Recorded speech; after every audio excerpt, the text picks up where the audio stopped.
사랑합니다, 행복님. 오늘도 찾아주셔서 감사합니다. 혹시 요즘 이런 기분 드신 적 있으신가요? 그 사람이 나를 일부러 무시하는 건 아닐까?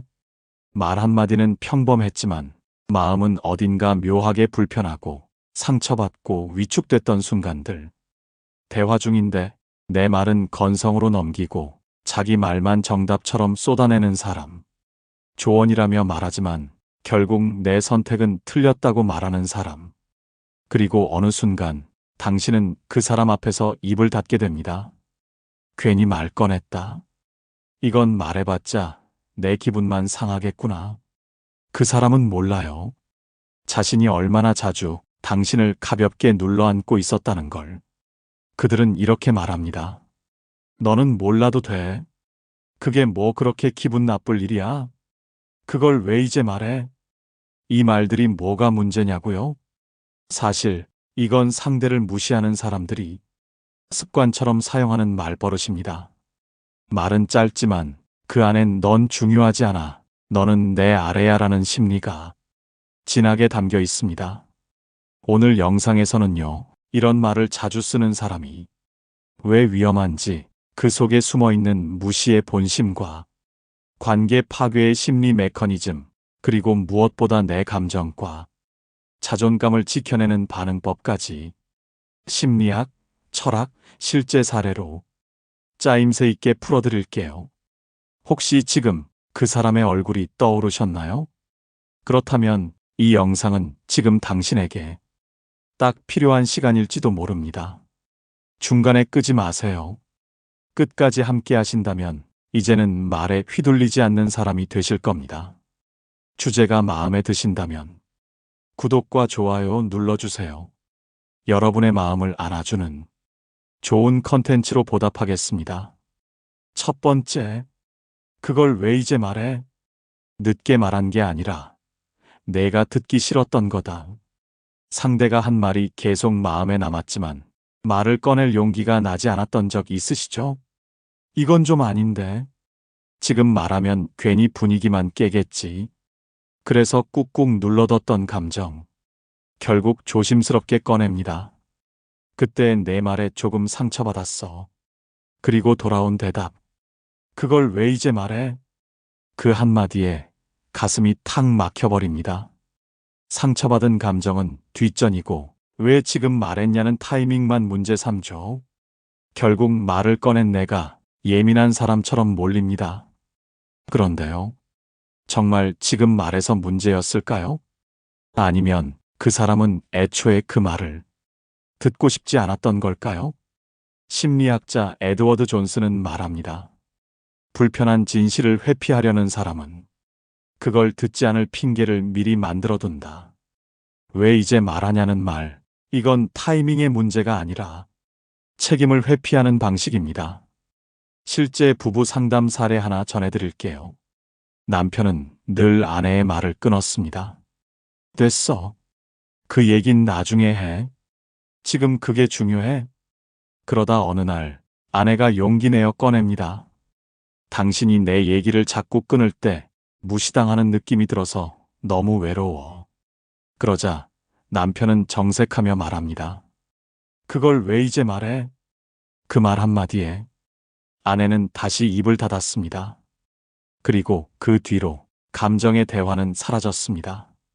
여러분, 감정을 꺼낸 시점이 중요한 게 아닙니다. 그 감정을 어떻게 듣느냐, 그게 바로 그 사람의 인격이고 본성입니다. 어떤 사람은 지금 말해도 화내고 나중에 말해도 짜증냅니다. 듣고 싶지 않기 때문이죠. 불편한 감정을 감당할 준비가 안 되어 있는 겁니다. 왜 이제 말해? 는 사실상 이렇게 말하는 겁니다. 지금 나한테 불편한 말 하지 마. 내 감정은 중요하지 않아. 스탠퍼드 대학 심리학자 제임스 그로스는 감정 조절 능력 실험에서 이렇게 밝혔습니다. 즉각적으로 반응하기보다 시간을 두고 감정을 조심스럽게 표현한 사람들은 더 건강한 관계를 유지했고 스트레스 반응도 낮고 정서적 안정감도 높았습니다. 오히려 그건 더 깊이 고민하고 조심스럽게 말한 사람이라는 증거죠. 고대 로마 철학자 키케로는 말했습니다. 감정을 말하는 데 필요한 용기야말로 인간관계의 진정한 지혜다. 그렇습니다. 늦게라도 꺼낸 말은 이미 내 안에서 수없이 되뇌고 수십 번 망설이고 마지막 남은 용기로 꺼낸 진심입니다. 그래서 이렇게 말해도 됩니다. 지금이라도 말한 건 내 감정을 지키기 위해서였어요. 그동안 참았지만 더는 무시당하고 싶지 않았어요. 이건 핑계가 아닙니다. 내 마음을 지키기 위한 당당한 표현입니다. 여러분, 감정에는 유통기한이 없습니다. 진심은 언제든 그걸 진심으로 들어줄 준비가 된 사람 앞에서만 제 빛을 냅니다. 두 번째, 그게 뭐 대수라고 그래? 감정을 가볍게 여기는 사람은 결국 당신을 가볍게 여깁니다. 가끔은 친구에게 서운한 일이 생겨도 쉽게 말하지 못할 때가 있습니다. 괜히 예민하게 굴면 오히려 내가 이상한 사람처럼 보이겠지. 그래서 꾹 참습니다. 몇 번은 웃어 넘기고 괜찮은 척도 해보죠. 그러다 어느 날 결국 말하게 됩니다. 조심스럽게. 야, 예전에 너한테 그 말 들었을 때 좀 서운했었어. 근데 돌아오는 말은 이렇습니다. 에이, 그게 뭐 대수라고 그래? 그걸 아직도 기억해? 그 정도는 그냥 웃고 넘겨야지. 그 순간 감정은 바로 무시당합니다. 내가 너무 예민한 건가? 그 정도로 서운해하면 내가 속 좁은 걸까? 아니에요. 당신이 예민한 게 아니라 그 친구가 당신의 감정을 너무 가볍게 여긴 겁니다. 실제 사례 하나 전해드릴게요. 한 여성분이 친구 모임에서 이런 일을 겪었습니다. 친한 친구들 사이에서 단톡방을 만들었는데 자기만 빼놓고 단체 여행 계획을 짜고 있었던 겁니다. 그 사실을 우연히 알게 되었고 며칠을 고민하다가 조심스럽게 얘기했죠. 나만 몰랐다는 게 좀 서운했어. 그러자 친구가 이렇게 말했다고 합니다. 야, 그게 뭐 어때서 그래? 네가 못 갈 것 같아서 말 안 한 거잖아. 그걸로 섭섭해하면 좀 그렇지 않냐? 그 말을 들은 순간 이분은 자기가 감정 표현한 걸 후회했다고 합니다. 내가 유난스러웠나? 그냥 말 안 할 걸 하고 마음을 접었다고요. 하지만 진짜 문제는 그게 아닙니다. 감정을 가볍게 넘긴 그 친구의 태도였던 겁니다. 심리학자 존 고트먼은 이렇게 말했습니다. 감정은 공감받을 때 해소되고 무시당할 때 골마간다. 감정을 꺼낸 사람은 이해받고 싶어서 관계를 더 잘 이어가고 싶어서 말한 겁니다. 근데 돌아온 게 그게 뭐 대수냐는 말이라면 그건 감정 삭제고 그 순간부터 마음은 멀어지기 시작합니다. 또한 니체는 이렇게 말했습니다. 감정을 무시하는 자는 타인의 고통 앞에서 웃을 수 있는 사람이다. 무서운 말이지만 정확한 말입니다. 감정을 무시하는 건 공감을 못하는 게 아니라 애초에 공감할 의지가 없는 사람일 수 있습니다. 여러분, 이런 상황에선 이렇게 말해도 괜찮습니다.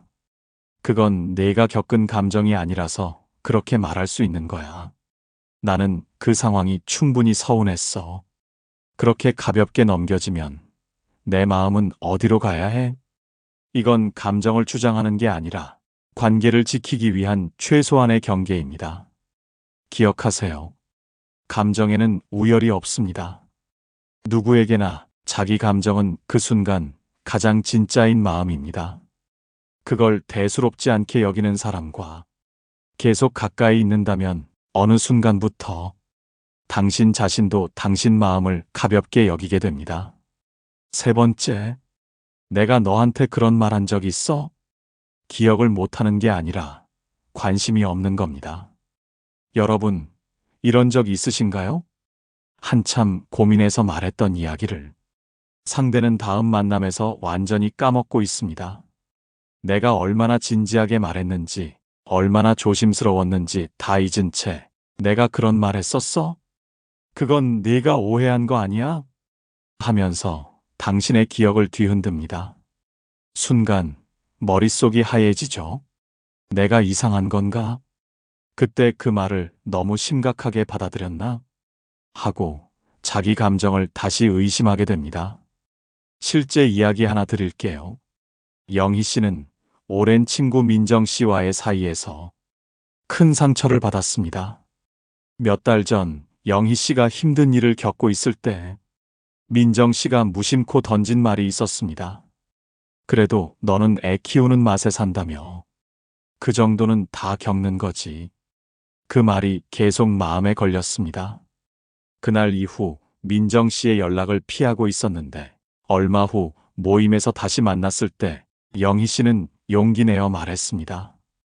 그때 네가 했던 말 사실 좀 상처였어. 그런데 민정 씨는 딱 잘라 말했습니다. 내가 언제 그런 말을 했어? 기억도 안 나는데 그걸로 기분 상한 거야? 그 순간 영희 씨는 자기가 상처받은 것도 말한 것도 다 쓸모없는 일이 되어버린 기분이었다고 합니다. 이런 반응은 단순한 기억력 문제가 아닙니다. 관심 부족입니다. 당신의 말이 그 사람에게 중요하지 않았다는 증거입니다. 말을 잊은 게 아니라 당신을 가볍게 여긴 겁니다. 심리학자 다니엘 레비틴은 말했습니다. 기억은 중요도에 따라 저장된다. 마음에 남는 말, 다시 떠오르는 장면은 대개 나에게 중요한 사람의 말입니다. 그런데 내가 했던 말이 그 사람 머릿속에 아무런 자국도 남기지 않았다면 그 사람에게 나는 중요하지 않은 사람일 수 있다는 겁니다. 철학자 쇼펜하우어는 이런 말도 남겼습니다. 상대의 말에 귀를 기울이는 사람만이 그 관계를 지킬 자격이 있다. 맞습니다. 내가 한 말을 기억하지 못하는 건 단순히 까먹은 게 아니라 그 관계를 유지할 마음이 없다는 무언의 표현일 수 있습니다. 여러분, 이런 상황에선 이렇게 말해보세요. 나는 그 말이 아직도 기억에 남아. 너는 기억 못할지 몰라도 나는 그때 꽤 힘들었어. 내가 기억하지 못해도 괜찮아. 하지만 나는 그때 진심이었다는 건 기억해줬으면 좋겠어. 이건 억지로 기억을 강요하는 게 아니라 내 마음의 진정성을 말하는 겁니다. 그걸 인정하지 않는 사람은 결국 나를 인정하지 않는 사람일 수도 있습니다. 기억은 그 사람의 태도입니다. 당신이 기억에 없다는 건 당신 자체를 소홀히 보고 있다는 신호입니다. 네 번째, 그건 네가 예민해서 그래. 감정을 무시하는 사람은 당신을 무시하는 겁니다. 대화 중에 불편함을 느껴 살짝 말했더니 돌아오는 말. 아니, 그 정도로 기분 나빠? 그건 네가 예민해서 그래. 이 말 한마디에 당신의 감정은 사라지고 당신만 이상한 사람이 되어버립니다. 실제 있었던 일입니다. 준호 씨는 오랜 직장 동료와 점심을 먹던 자리에서 동료가 농담 반 진담 반으로 이렇게 말했습니다. 야, 너는 요즘 하는 일이 뭐가 있냐? 일은 안 하고 칼퇴만 잘하더라. 그 말에 준호 씨는 웃으며 넘기려 했지만 속으론 꽤 불쾌했습니다. 그날 밤 계속 곱씹히는 그 말에 며칠 뒤 용기를 내어 동료에게 말했습니다. 그때 한 말, 난 좀 신경 쓰였어. 괜히 내가 일 안 하는 사람처럼 느껴졌거든. 그러자 동료는 바로 말했습니다. 에이, 그걸로 기분 나빠했어? 넌 원래 좀 예민한 편이긴 해. 그 말에 준호 씨는 이제 다시 말 못하겠다고 생각했답니다. 여러분, 감정은 예민한 게 아닙니다. 그건 그저 느껴진 사실입니다. 그걸 틀렸다, 이상하다, 예민하다고 몰아가는 사람은 당신의 마음을 보려 하지 않는 사람입니다.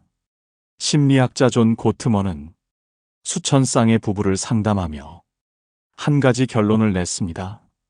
감정을 무시당하는 순간 관계는 멈추고 마음은 다친다. 감정이 맞다, 틀리다의 문제가 되면 그 대화는 더 이상 감정이 아닌 논쟁이 됩니다. 그리고 그 논쟁 속에서 내 마음은 뒷전이 됩니다. 철학자 키에르케고르는 이렇게 말했습니다.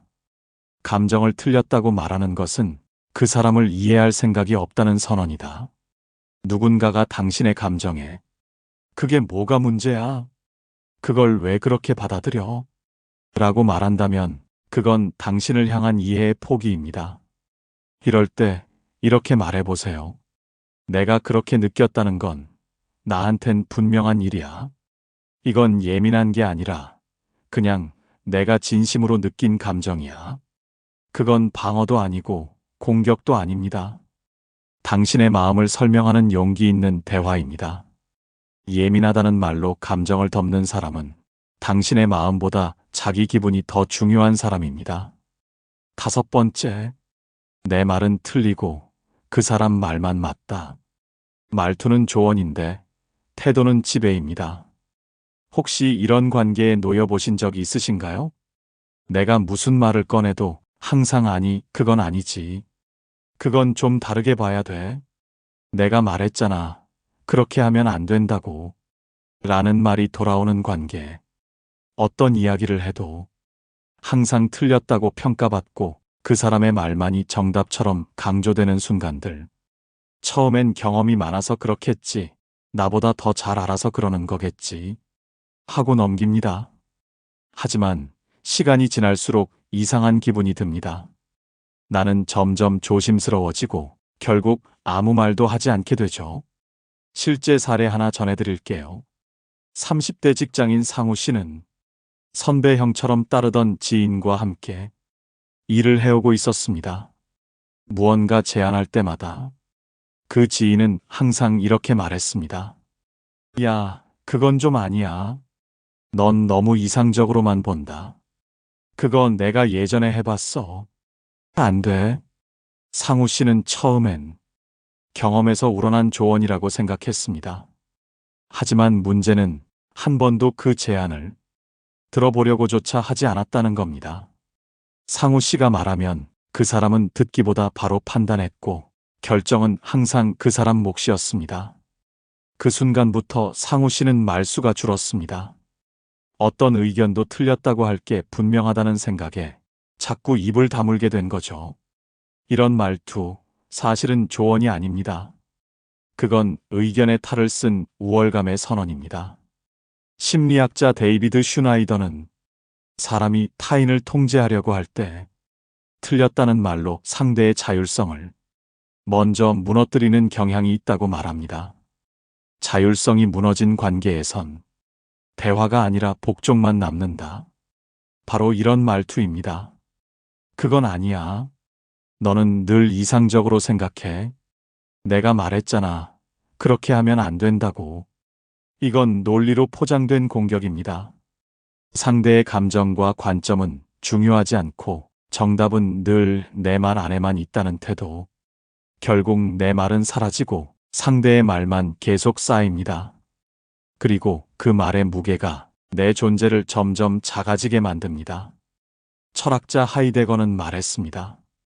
사람은 대화를 통해 존재하지만 지배적인 언어는 존재를 지운다.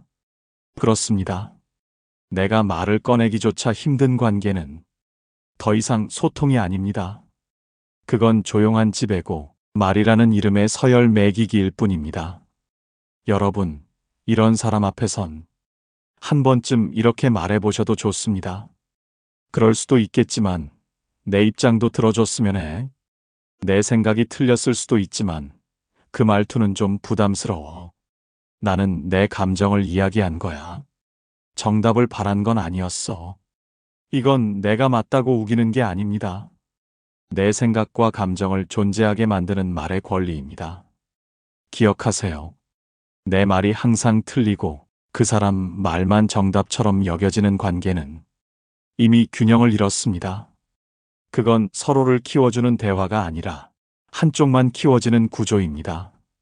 관계란 정답을 주고받는 게 아니라 마음을 이해하고 나누는 과정입니다.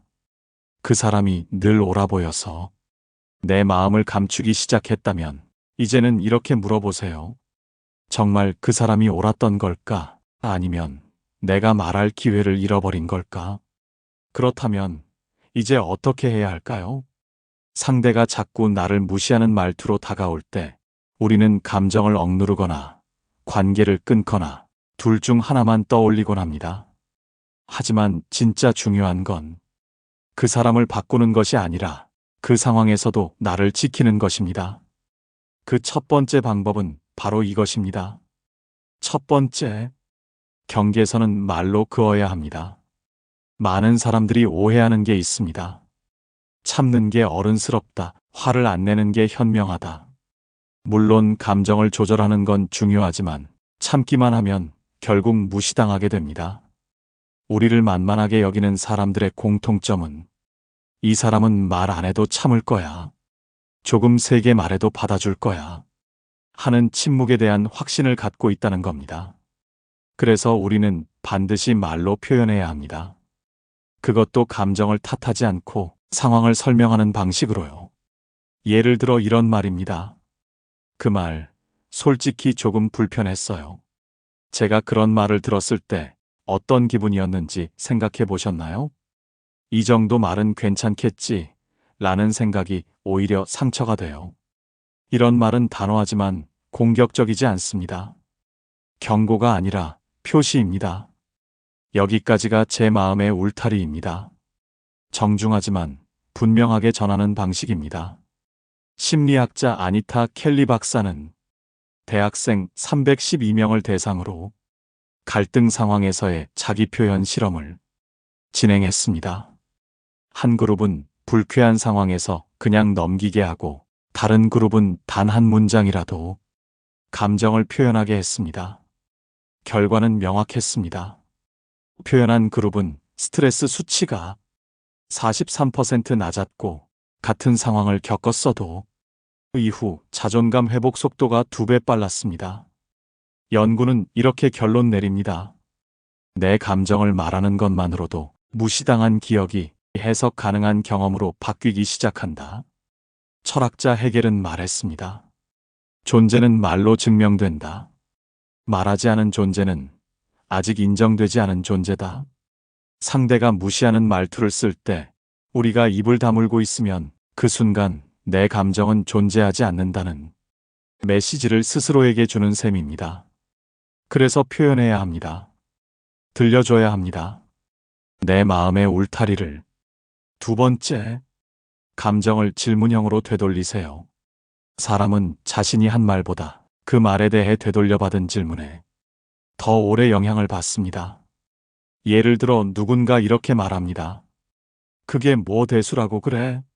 이럴 때 정면으로 맞서기보단 자연스럽게 질문으로 되받아치는 겁니다. 혹시 너라면 그런 말 들었을 때 기분이 어땠을 것 같아? 내가 서운하다고 했을 때 내가 그런 반응을 보이면 나는 어떻게 해야 해?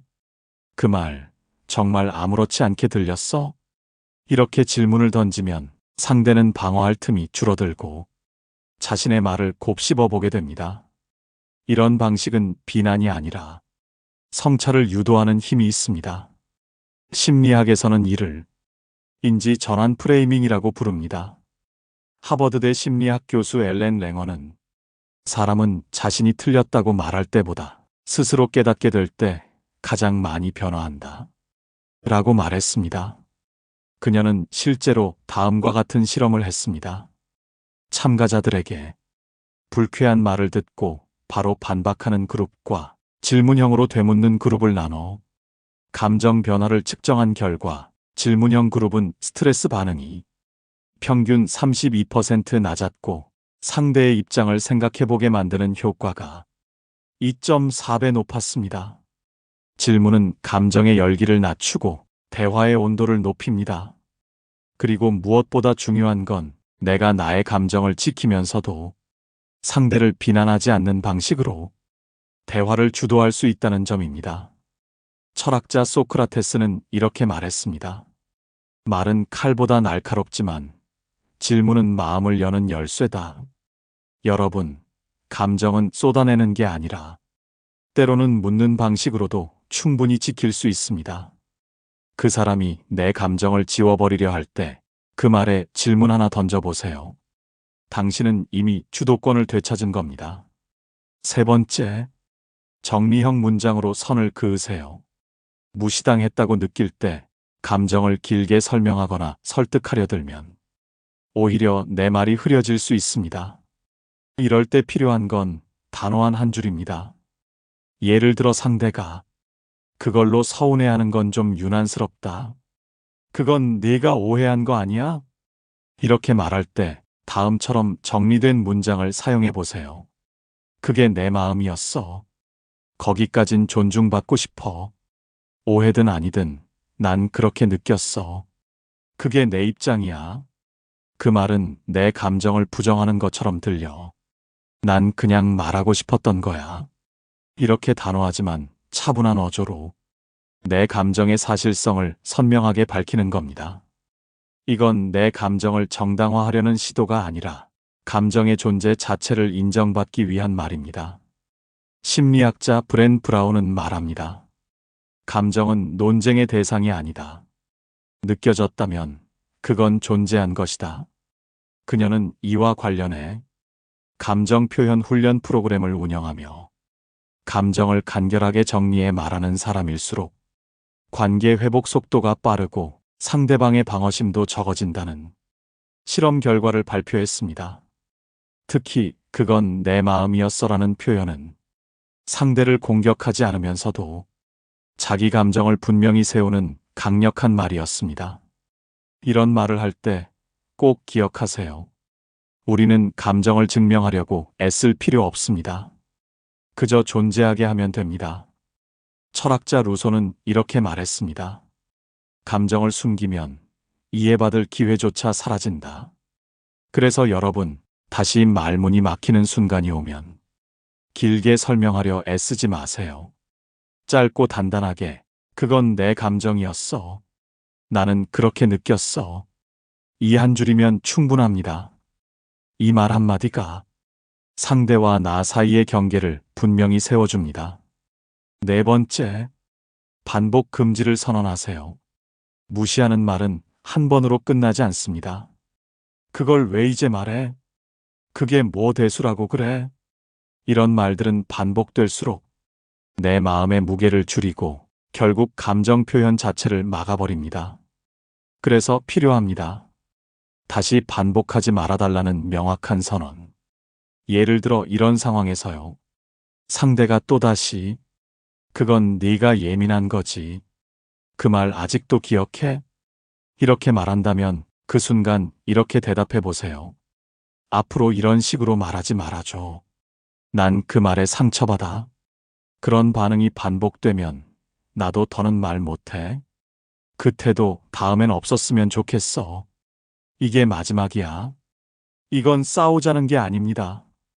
관계를 지키기 위해 상대에게 내 감정의 한계선을 보여주는 겁니다. 실제로 미국 버클리대 심리학과 연구팀은 반복되는 무시를 겪은 사람들은 감정 표현 자체를 포기하고 대인관계에서 회피 반응이 커진다는 연구를 발표했습니다. 그러면서 강조한 전략이 바로 반복을 막는 선 긋기 대화였습니다. 이런 한마디가 있었던 그룹은 자기 감정에 대한 통제력과 회복력이 훨씬 더 높았다고 합니다. 철학자 에픽테토스는 말합니다. 자신을 지키지 못하는 말은 곧 자신을 잃는 말이다. 그래서 여러분, 반복되는 무시 앞에서는 이건 안 되라는 경계를 말로써 그어야 합니다. 그 말이 처음엔 어색해도 그 한마디가 내 감정의 울타리가 되어줍니다. 이 말 다시 하지 말아줘. 그 반응, 앞으로는 원하지 않아. 이 짧은 선언이 관계를 정리하는 게 아니라 당신의 마음을 지키는 첫걸음이 됩니다. 다섯 번째, 말의 무게를 다시 돌려주세요. 무시하는 사람들은 자신의 말에만 무게를 싣고 상대의 말은 가볍게 만들어버립니다. 그 말의 무게는 곧 권력이고 주도권입니다.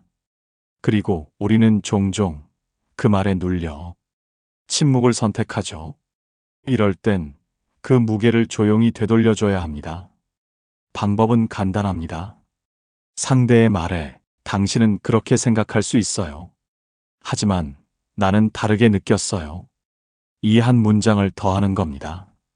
실제로 미네소타 대학 언어심리학 연구팀은 이런 동시존중 문장을 사용하는 사람일수록 상대가 태도를 바꿀 확률이 60% 이상 높았다고 발표했습니다. 이건 논쟁이 아니라 입장의 균형을 되찾는 대화 방식입니다. 예를 들어 상대가 말합니다. 그게 뭐 그렇게 기분 나쁠 일이야? 그럼 이렇게 말해보세요. 당신은 별거 아닐 수 있겠지만 나는 마음이 불편했어요. 그 느낌 가볍게 넘기지 말아줬으면 해요. 이건 감정 싸움이 아닙니다. 말의 무게를 다시 균형 맞추는 일입니다. 심리학자 토마스 고든은 이렇게 말했습니다. 건강한 관계는 말의 무게가 평등하게 나눠질 때 유지된다. 맞습니다. 항상 그 사람의 말만 맞고 그 사람 말만 중요해지는 관계는 결국 지시와 복종으로 흐르게 됩니다. 그러니 여러분, 상대가 어떤 말을 하든 그 말에 짓눌리지 말고 조용히 단단하게 말해보세요. 당신 말은 알겠어요. 하지만 내 입장은 이래요. 이 문장이 반복될수록 상대는 내 감정을 함부로 넘기지 못하게 됩니다. 말의 주도권을 나눠 갖는 순간 비로소 그 관계는 평등한 관계로 바뀝니다. 우리는 하루에도 수십 번 누군가의 말에 영향을 받습니다. 어떤 말은 우리를 웃게 만들고 어떤 말은 아무렇지도 않게 지나가죠. 그런데 이상하게도 어떤 말은 한참이 지나도 자꾸만 마음에 남습니다. 그 말은 짧았지만 그 속엔 무시, 경시, 무관심이 담겨 있었기 때문입니다. 오늘 나눈 5가지 말, 혹시 여러분의 기억 속에도 남아있지 않으셨나요? 그걸 왜 이제 말해? 그게 뭐 대수라고 그래? 내가 그런 말 했어? 그건 네가 예민한 거야. 내 말이 늘 맞아. 이 말들을 반복해서 듣고 있다면 그건 단순한 말버릇이 아니라 당신의 존재감을 무너뜨리는 언어적 침묵입니다. 하지만 이제는 다르게 하셔도 됩니다. 그 말을 듣고 마음속에서만 되뇌는 게 아니라 조용히 그러나 단단하게 말해주세요. 나는 그렇게 느꼈어요. 그 말은 내게 상처였어요. 지금 이 감정을 알아줬으면 해요. 이건 약한 소리가 아닙니다. 당신을 지키는 가장 용기 있는 말입니다. 철학자 에리히 프롬은 말했습니다. 사랑의 반대는 미움이 아니라 무관심이다. 그렇습니다. 우리 마음이 아픈 이유는 사람이 아니라 존중을 잃었기 때문입니다. 이제는 무시당하지 마세요.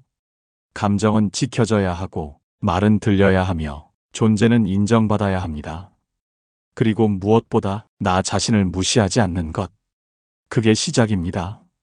지금 이 영상을 보고 계신 여러분, 당신은 그 누구보다 자신을 소중히 여겨야 할 사람입니다. 그 사실을 절대 잊지 마세요. 오늘도 당신의 감정은 옳았습니다. 당신의 말은 중요했습니다. 그리고 당신의 존재는 충분히 존중받아야 합니다. 감사합니다. 다음 영상에서 더 깊은 이야기로 다시 찾아뵙겠습니다. 그리고 여러분, 혹시 저희 채널의 이야기가 당신의 하루에 작은 위로가 되셨다면 멤버십 가입을 통해 저희와 조금 더 가까이 함께 해주세요. 멤버십에 가입해 주시는 분들께는 영상에서 다 못 전한 심리학 이야기, 마음이 더 따뜻해지는 비하인드 콘텐츠, 그리고 특별한 마음 편지를 전해드리고 있습니다. 여러분의 응원과 참여가 이 채널을 더 단단하게 만들고 더 많은 분들께 위로와 힘이 되어줍니다. 함께 해주셔서 고맙습니다. 우린 마음으로 연결되어 있습니다. 오늘 영상을 보며 여러분은 어떤 생각이 드셨나요? 여러분의 경험과 생각을 댓글로 나눠주세요.